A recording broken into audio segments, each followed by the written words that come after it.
한국 영화계의 전설적인 배우 황해는 1960년대 국내 액션 영화계를 지배한 거대한 존재였습니다. 그는 마치 할리우드의 안토니 퀸처럼 강인하고 거칠면서도 인간미 넘치는 캐릭터로 대중의 사랑을 받았습니다. 그의 모습은 가히 스크린의 불사신이라 불릴 만큼 강렬했지만 현실에서는 당뇨병이라는 무서운 병마와 싸우며 점차 몰락해갔습니다. 황해의 인생 이야기는 단순한 스타의 성공과 몰락을 넘어서 한국 근현대사의 복잡한 사회상과 맞닿아 있습니다. 그의 출생은 1921년 일제강점기의 함경남도였고 그 시절의 어둡고 암울한 현실 속에서 태어나 성장했습니다.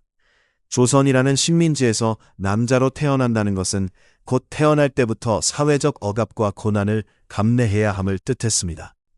젊은 시절 황해는 일본으로 유학을 떠났고 그곳에서 책상 위 학문보다는 링 위에서 벌어지는 치열한 복싱 경기에 몰두했습니다. 복싱은 제국주의의 심장부에서 일본인을 합법적으로 때려눕힐 수 있는 유일한 공간이었을지도 모릅니다. 그는 복싱 선수 시절부터 생존 본능과 날카로운 눈빛을 길렀으며 이 야수 같은 시선과 강인한 몸짓은 훗날 그의 배우 인생의 큰 밑거름이 되었습니다. 해방 후 한국으로 돌아온 그는 혼란스러운 시국 속에서 연기자의 길을 모색했으며 1950년대 중반부터 본격적으로 충무로에서 주목받기 시작했습니다.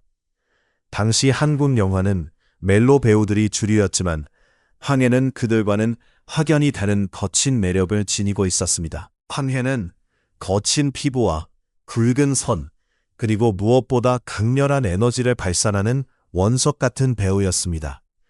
1958년부터 그는 충무로 관계자들에게 신선한 충격을 주었고 그의 진정성 있는 연기는 한국 영화계에 새로운 남성상을 제시했습니다. 이전까지는 운명의 눈물 흘리는 지식인형 남성이 주인공이었지만 황해는 운명에 맞서 주먹을 휘두르는 행동파 남성의 상징이었습니다.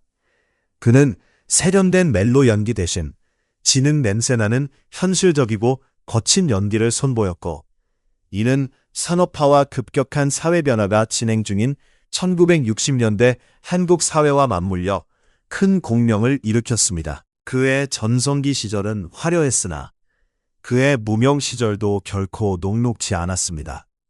수많은 조연과 단역을 오가며 성실히 연기자로서의 자리를 지켜왔고 복싱 선수 시절의 강철 체력과 성실함으로 촬영장에 가장 먼저 도착해 몸을 풀었습니다.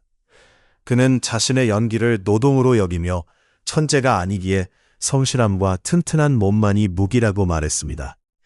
이러한 철저한 자기관리와 노력이 그를 1960년대 한국 액션 영화의 아이콘으로 만들었습니다. 1960년대는 한국 영화계가 르네상스를 맞이하던 시기로 신사목, 유현목, 김기용 등 거장 감독들이 등장했고 영화 제작이 급증했습니다. 황해는 거친 매력을 인정받아 액션 장르에서 대역 없이 맨주먹 액션을 소화할 수 있는 거의 유일한 배우로 활약했습니다. 그의 액션은 정교한 모술보다도 처절하고 야성적인 싸움이었고 관객들은 그의 투박한 주먹과 진심 어린 연기에 열광했습니다. 이 시기는 산업화와 사회 변화로 인해 강인한 남성상에 대한 대중의 갈망이 커져갔던 시기이기도 했습니다. 황해 연기한 캐릭터들은 도덕 교과서에 나오는 인물이 아니었습니다. 그는 때로는 무법자였고 허무주의자였으며 법보다 주먹이 앞서는 세상의 쓴맛을 대변했습니다. 하지만 결정적인 순간에는 약자의 편에 서서 불의를 응징하는 영웅이었습니다. 그의 주먹은 법이었고 이는 당시 삶이 힘들고 억압받던 서민들에게 대리만족과 카타르시스를 주었습니다.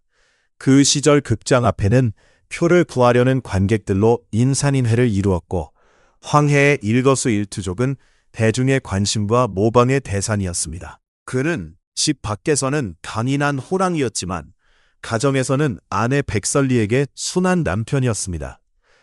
1954년 한창 인기를 끌던 가수 백설리와 결혼하며 대중의 관심을 받았으나 두 사람의 결혼 생활은 세간의 우려와 달리 매우 화목했습니다.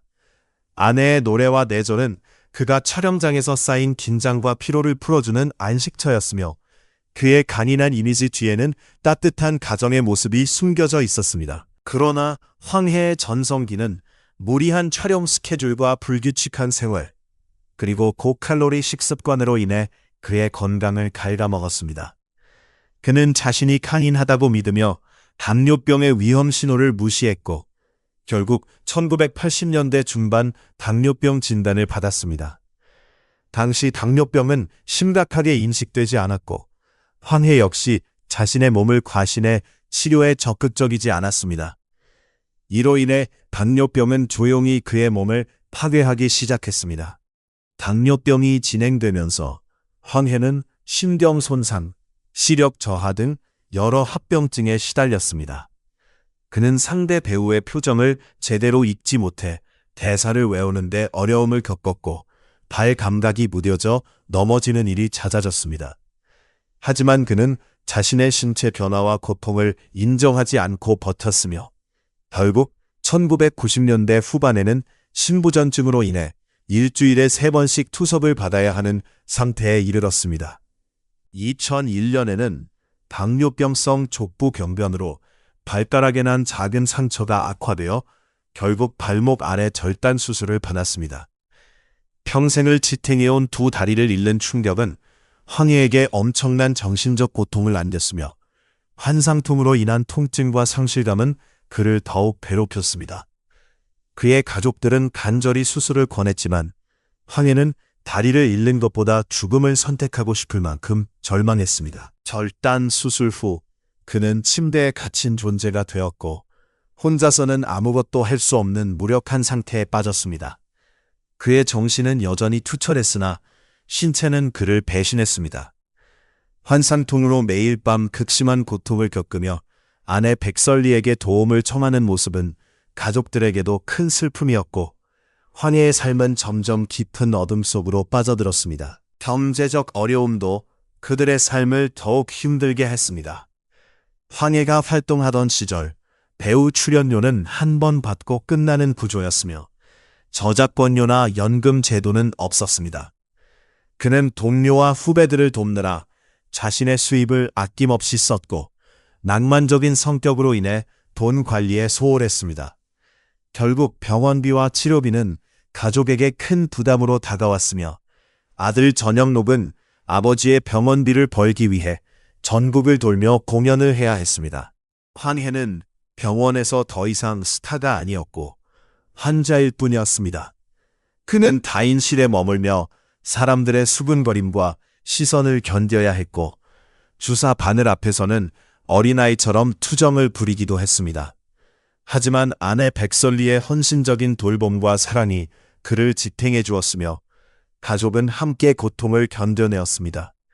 황해는 자신의 처지를 명확히 인식했기에 더욱 정신적인 고통이 컸습니다. 그의 마지막 시절, 병실에서 그는 과거 영화를 보며 젊은 시절의 자신과 현재의 자신을 대조하며 깊은 자괴감에 빠졌습니다. 그는 자신이 연기한 캐릭터 중 가장 비극적인 인물이 되어가고 있었고 고통은 끝나지 않는 연속이었습니다.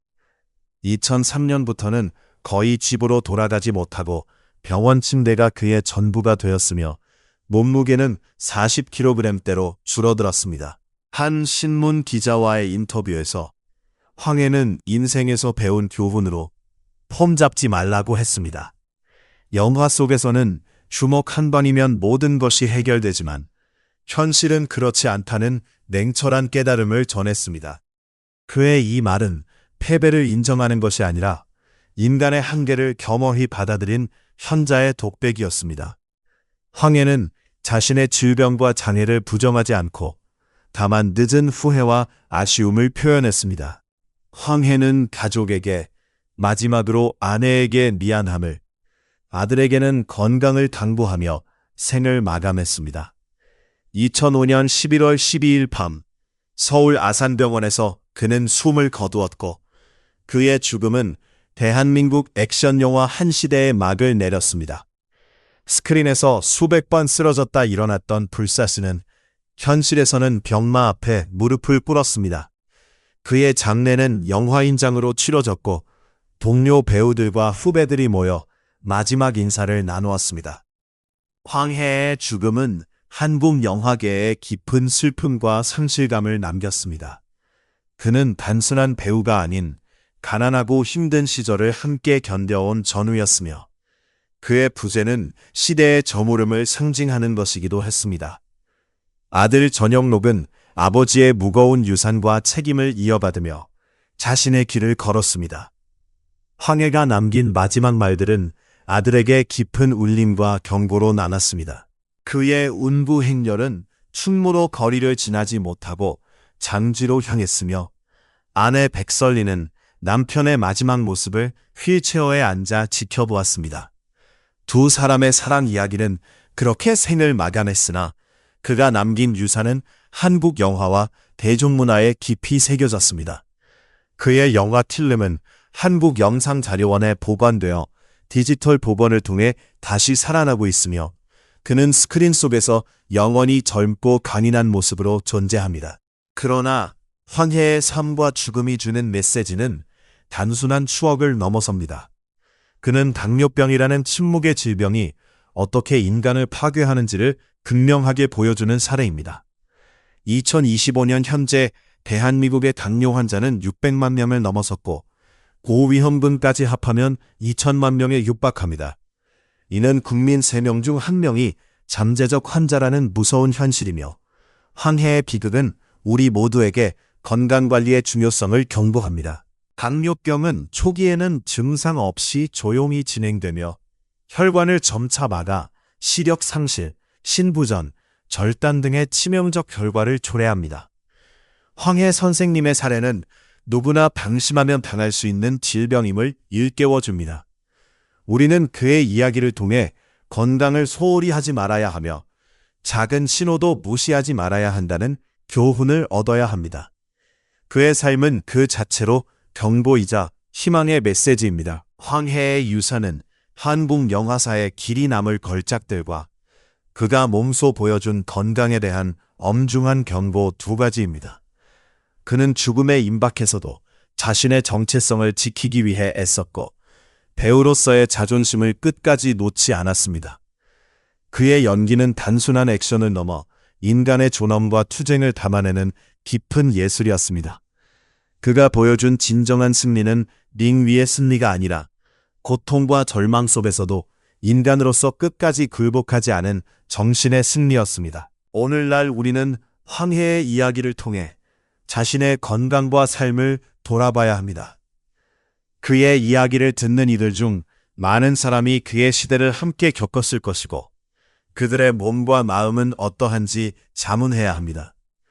술과 음식의 유혹, 귀찮음이라는 핑계로 몸이 보내는 신호를 무시하는 일이 없는지 돌아봐야 하며 건강을 잃은 후의 삶이 얼마나 고통스러운지 황해의 삶이 말해줍니다. 황해의 아들 전영록과 손녀 티아라, 디오니세, 우람양 등 후손들은 그의 유산을 이어받아 대중 앞에 서고 있습니다. 이는 황해라는 뿌리가 얼마나 깊고 단단한지를 보여주는 증거이며 그의 생명의 불꽃은 자손들과 팬들을 통해 계속해서 타오르고 있습니다.